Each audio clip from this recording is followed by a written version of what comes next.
Hi, I'm Andrew Armstrong and welcome to the back office. Sorry about the mess here. I'm actually even still in exercise equipment because I've been a lazy boy this morning waiting for a delivery, and the delivery was a big box that contained this. This is a Witter tow bar for a Range Rover, and here's all the metal components. Excuse the mess, and there's my garage mattress that I pull out to get under cars. Got an electric kit here to fit.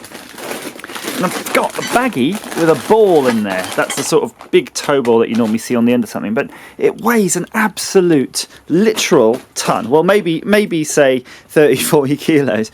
But I'm going to be trying to fit that today. I'm not going to cover all the fitting stages, but the essential ones, like the how you put that bit on and how you wire up the electrics. So I'm going to face the cold and get on with it. First things first, you need to take out your spare tyre.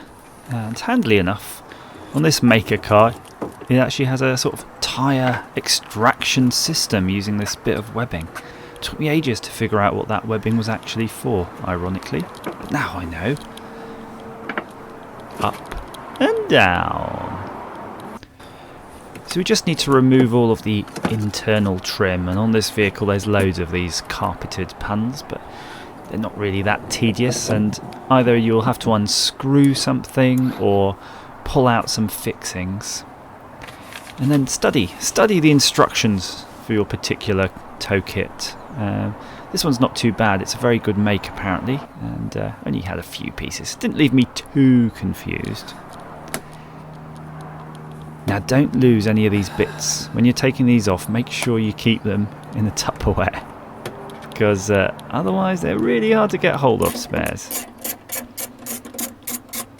And in this model again, just a couple more panels to do in the boot area, and then the whole back is accessible because you need to get out the bolts. So we're almost there now, just those plastic trims. They're loose, but I'm about to pull them. And they're pulled. Now, just pointing out to you where the bolts are. On a Range Rover there happens to be 8 bolts internally that you'll need to undo. They're quite obvious at the end of these sort of chassis rail. No, it's monocoque, but yes, chassis rails. And there's a couple of bolts in the actual wheel wells. Now, don't forget these because they're kind of easy to miss. But again, they're quite easy to actually undo. So hopefully there won't be too much corrosion on your particular car. These ratcheting spanners are really useful. Again, don't forget these plastic little doodads. Don't lose them. So a bit of rust here. I've slowed this down just to show you though. You have to pull the panel outwards. There's a plastic clip holding them. Was a bit tricky. And then make sure you get the ultrasonics disconnected. Skipped a bit there. I just kind of pulled it out. After that point it was very easy, so I've just laid it out. And there you can see the existing hangers briefly flashed up there, but we'll cover those in a moment. And they're the 8 bolts that are sort of fixed to that bumper. Easy enough, nice and simple. Any repairs, just do them now. And I've loosely assembled all the tow gear here.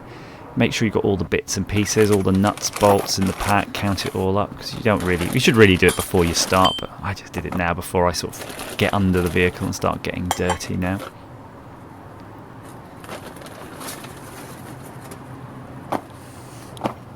And there's the actual tow ball itself in its protective sheath. So get underneath now, and you want to remove the old hangers. The exhaust mounts are actually hooked onto them as well, and then there's sort of big dumb RNE type things held on with 2, I think 22mm bolts. So you can just get on, crack them off, and you can see that's the old tow eye as well, hooked onto one. Nice big old long bolts. Your tow gear will probably replace all of that, at least if it's the same brand as my one. Look at that. It's pretty old thick stuff, but interesting enough, no matter how thick that is, the one that comes with the tow kit is thicker. So I've just sort of perched it up there and jammed a screwdriver in the eyelet just to hold it all in place for you, just to show you roughly how it goes. Everything's all loosely bolted. You can actually bolt, the instructions say to actually bolt those hanger bits first and then put the cross member in afterwards, but I didn't read those until afterwards. And you can see now it's all screwed up, everything aligns up nicely. Just those 2 big bolts on each side I've done up, and then I've transferred the hanger over and just used the nuts and bolts just to sort of go through, and it's nicely affixed there. Look, pretty good, pretty strong feeling already, which means just the electrics to do now. The electrics came with a plate, but I'm going to use the plate that came with the actual bar itself because it's way thicker. Handily, there's a sort of rubber grommet just by where the sort of toe bar is. You can just poke the wire through there, make a little hole, and that comes in straight into the boot area. You just tug that through, and I hooked it up with the most of the connections to the left light because it was just closest to that. But there's plenty of wire there, but I'd go for the left. And now you can just bolt the old bumper on. Make sure you connect the ultrasonics back up again. There it is, looking pretty much good to go. Now study the electrics and have a look at the wires. Make sure you're familiar with everything before you start. It's pretty simple stuff. And if you go on the internet, you can get something like this, which just tells you the wire colours for your particular year of car. And then what I end up doing is actually drawing on that all the wire colours that I'm going to hook into. And some of them are on the right hand side, so I needed a couple extensions, but you'll see that in a moment.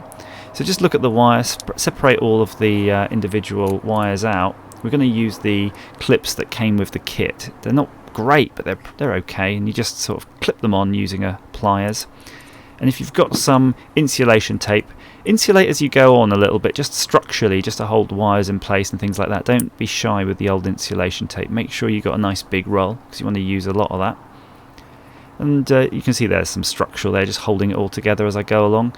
There's actually an audible sensor I had to wire in, and for that I actually used a regular splice with heat shrink. So you can see I've sort of done a heat shrink splice, and there's the white unit in the distance. And this is the extension wires that just have to go to the right hand side, because you need the right hand indicator and you need the right hand tail lamp for these type of bars. The left hand and the right hand circuits shouldn't cross, so I've just routed it through there. And that's the actual main bundle now all taped up, and I actually wrap some webbing around there and then wrap some tape around it. Then you just bolt everything back and hope it works. Unfortunately for me, I didn't get to test this later, but it did actually work when I managed to borrow a trailer off somebody. And then look, show you the tyre retracting into its bay. So it's a pretty easy job. I think it took me, maybe 2 or 3 hours. Not too taxing at all. I wish you all the luck when you try yours. And there you go, the finished article, ready to tow forever. All the best. Bye-bye.